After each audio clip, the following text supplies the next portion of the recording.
আমরা সবাই জানি বিমানযাত্রা হলো ভ্রমণের সবচেয়ে নিরাপদ মাধ্যম। কিন্তু ভাবুন, পাইলটের সামান্য এক ভুল আর আপনার জীবন একদম শেষ। আজ আমরা সেই অদ্ভুত ও ভয়ঙ্কর বিমানবন্দরগুলো দেখব, যেখানে ল্যান্ড করা মানে শুধু অ্যাডভেঞ্চার নয়, বরং নিজের ভাগ্য পরীক্ষা। এখানকার রানওয়েগুলো তৈরি হয়েছে কখনো পাহাড়ের খাড়া কিনারে, কখনো সমুদ্রের ঠিক ওপরে। কোথাও রানওয়ের শেষে মানুষের ব্যস্ত জনবসতি, আবার কোথাও রানওয়ে এত ছোট যে ব্রেক কষতে 1 সেকেন্ডেরও দেরি মানে বিমান সোজা সাগরে। আমরা জানব কোন এয়ারপোর্টে অবতরণ করতে হয় বিমানের নিচ দিয়ে, যেখানে হাত বাড়ালেই চাকা ছোঁয়া যেত। কোথায় ল্যান্ডিং হয় বরফের ওপর, যেখানে বিশেষ কৌশল ছাড়া নিরাপদ অবতরণ করা অসম্ভব। আপনারা কি জানেন কোন এয়ারপোর্টকে বলা হয় বিপদের ত্রিভুজ? জানলে কমেন্ট করে জানাবেন। এই বিমানবন্দরগুলো প্রমাণ করে যে ইঞ্জিনিয়ারিং এবং সাহস দুটি এখানে চরম সীমায় পৌঁছেছে। চলুন আমরা শুরু করি সেই শ্বাসরুদ্ধকর অভিযানের যাত্রা, যেখানে পাইলটের দক্ষতা আর ভাগ্যের উপর নির্ভর করে মানুষের জীবন। প্রথমেই রয়েছে নেপালের তেনজিং হিলারি এয়ারপোর্ট, যা লুকলা এয়ারপোর্ট নামে পরিচিত। মাউন্ট এভারেস্ট আরোহণ করতে যাওয়া ট্রেকারদের জন্য এটাই প্রবেশদ্বার। এর রানওয়েটি হলো মাত্র 525 মিটার বা 1722 ফুট লম্বা এবং একদিকে খাড়া পাহাড়ে শেষ হয়েছে, অন্যদিকে প্রায় 2000 ফুট গভীর খাদ। রানওয়েতে কোনো লাইট বা রাডার নেই। পাইলটকে শুধুমাত্র তার চোখ এবং অভিজ্ঞতা ব্যবহার করে সংকীর্ণ গিরিখাতের মধ্যে দিয়ে নামতে হয়। ব্রেক কষতে 1 সেকেন্ডের ভুল মানেই সোজা খাদে পতন। এটি শুধু এয়ারপোর্ট নয়, এটি একটি মৃত্যুফাঁদ, যা শুধু দিনের বেলাতেই খোলা থাকে।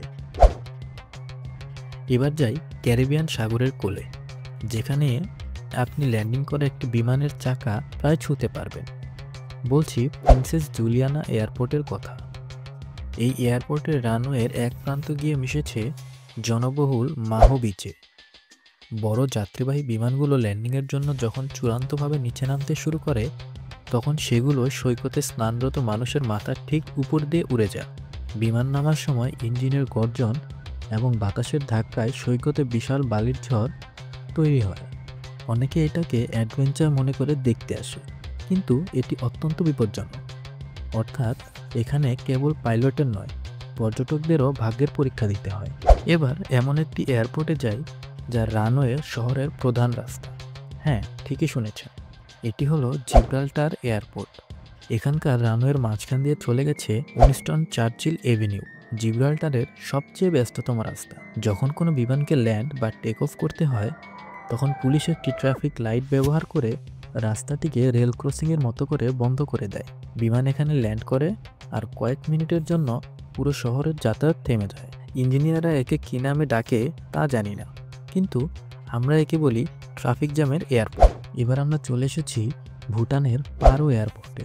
হিমালয়ের উপত্যকায় অবস্থিত এই এয়ারপোর্টটি বিমান চালকদের কাছে বিপদের ত্রিভুজ নামেই পরিচিত। এর কারণ হলো এখানে একসাথে 3টি চরম চ্যালেঞ্জ মোকাবেলা করতে হয়। প্রথমত, চারিদিকে 18,000 ফুট উঁচু পর্বতশৃঙ্গ দ্বারা পরিবেষ্টিত সংকীর্ণ পথ। দ্বিতীয়ত, কোনো রাডার বা আধুনিক যন্ত্রপাতির সাহায্য ছাড়া সম্পূর্ণভাবে পাইলটের চোখ ও দক্ষতার উপর নির্ভর করে অবতরণ। এবং তৃতীয়ত, উপত্যকার কারণে বাতাসের তীব্র অস্থিরতা।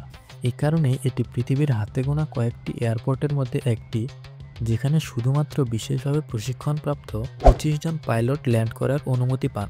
ল্যান্ডিংয়ের সময় পাইলটদের বিমানটিকে প্রায় পাহাড়ের চূড়া ঘেঁষে উড়িয়ে আনতে হয় এবং রানওয়েতে নামার আগে একটি প্রায় অসম্ভব 45 ডিগ্রি বাঁক নিতে হয়। মেঘ এবং ঘন কুয়াশা প্রায়শই দৃশ্যমানতা কমিয়ে দেয়, তাই শুধুমাত্র দিনের বেলায় এবং ভালো আবহাওয়ার মধ্যেই এখানে বিমান চলাচল করে। নিঃসন্দেহে সাহসীদের জন্য এটি একটি চূড়ান্ত পরীক্ষা। আমাদের তালিকার শেষ নামটি হলো ফ্রান্সের কুরচেভেলে আল্টিপোর্ট নামেই পরিচয়। এটি একটি স্কি রিসোর্টের উপর তৈরি হয়েছে। রানওয়েটি শুধু ছোটই নয়, মাত্র 537 মিটার বা 1762 ফুট লম্বা। এটি খুবই ঢালু, অনেকটা স্কি স্লাইডের মতো। বিমানকে এই ঢালু রানওয়ের উপর ল্যান্ড করতে হয়, যার ফলে অবতরণের সময় গতি কমাতে মাধ্যাকর্ষণ শক্তিকে ব্যবহার করা যায়। কিন্তু টেক অফের সময় ঢালটি বিমানের গতি বাড়াতে সাহায্য করে, আর পুরো রানওয়েটি থাকে বরফে ঢাকা।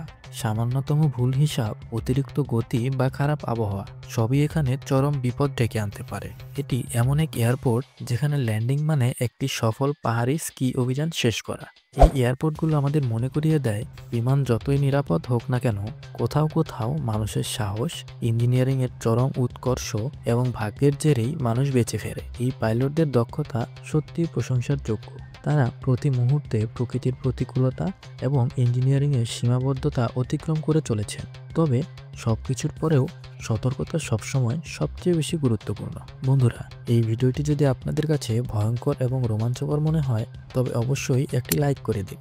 আর এমন রুদ্ধশ্বাস আরও অনেক ভিডিও দেখতে আমাদের চ্যানেলটি সাবস্ক্রাইব করতে ভুলবেন না। ভালো থাকবেন এবং নিরাপদে ভ্রমণ করুন। ধন্যবাদ।